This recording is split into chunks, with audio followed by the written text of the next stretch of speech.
Hey there, beautiful people. How una day? Welcome to a new episode of Life Law with your beautiful and amazing host, Debbie Joesi Ajom. Yes. I know this episode started without music because I'm out of music. So if you are listening to this and you're an artist or you know someone who sings, please reach out to us on our socials at lifelaw_podcast on Instagram and TikTok, or shoot me a direct mail at jomdebbie@gmail.com, and let's talk about collaborating and then featuring your songs in the next episodes to come. Thank you very much. Also, rate the podcast. Better ratings mean that, more people get to see the podcast and then listen to it, and that just gives us a wider coverage. I knew you'd want that for us, so thank you. Good news is, I have a story for you guys today, as usual. Bad news is, the story is not mine. I did not write it. I've not been able to write since the last episode. That was 2 weeks ago. And I'm just not forcing it. Writing is a very tasking intellectual activity, and I need to give you guys the best. So if I don't put in my all, then I'm not going to have to deliver something that is half-baked. But I've got a story. It's an anonymous story. Someone sent it to me, and it has come in handy today. I'm going to read it to you guys, and I do hope you enjoy it because it's also a story that talks about loss, pain, and heartbreak, So in my opinion, people don't fully heal from the loss of a loved one.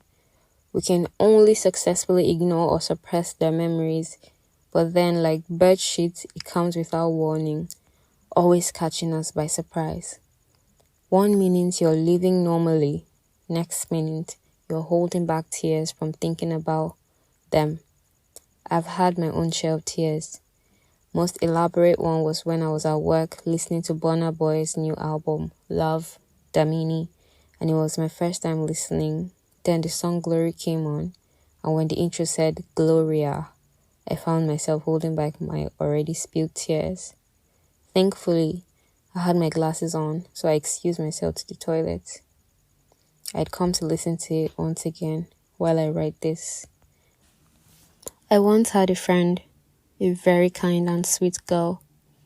She lived next door to me in the girls' hostel.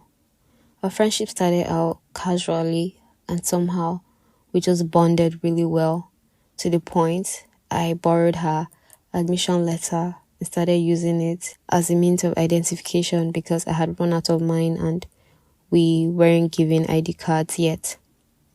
She was a Christian. I'm a Muslim. Whenever I'd go anywhere in school, security would take a look at the admission letter and look at me and get all confused.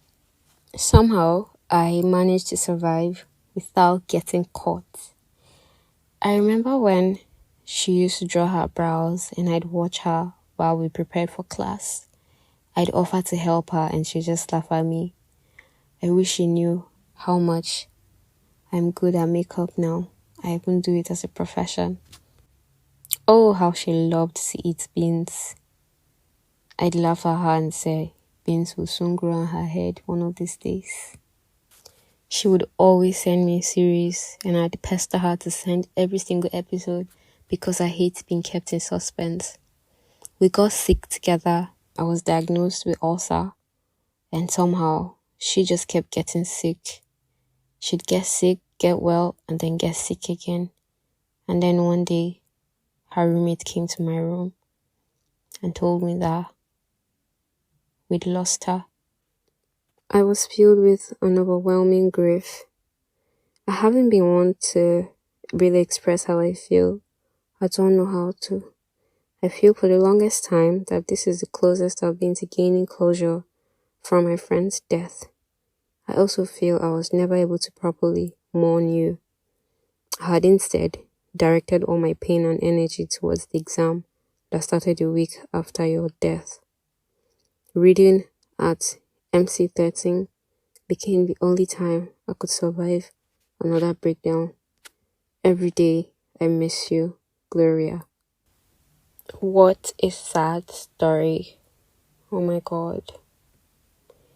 Death is inevitable, but when it comes, it just takes us by surprise. We know we're not going to live forever. We're definitely going to die one day, but still, there's just that feeling that death will come, but not now or not anytime soon. And when it comes like a thief in the night, it just leaves us shaken. You now realize you never really know when you're going to die. You just know you're going to die, but you don't know when, and you don't know who's next. You don't know who's next in your family. You don't know who's next among your friends. If only we knew when we would die, I think we'd live a better and happier, more fulfilling life. So if you would love to also share your story or stories with us, with our listeners and our audience, do well to message us on our socials or send me an email. In the episodes to come, I will be reading out your stories, and of course I'm going to keep you anonymous, so do not worry about it. Think no one's going to know it's your story or it's coming from you. We upload new episodes every 2 weeks, so please follow and subscribe if you haven't done that, so do not miss out on our next content. Yes, I look forward to reading your story, and hopefully if I'm able to get some writing done in the next between the next 2 weeks, then you're sure to get a very beautiful story in the next episode, so stay tuned. Thank you for listening. This was a really short episode, but I loved it. I love the story. It makes me sad. All in all, it was great, and I do hope that you also enjoyed it and you're looking forward to the next episodes. I remain your host, Debbie Dowesi Ajom. This has been Life Law Podcast. Bye.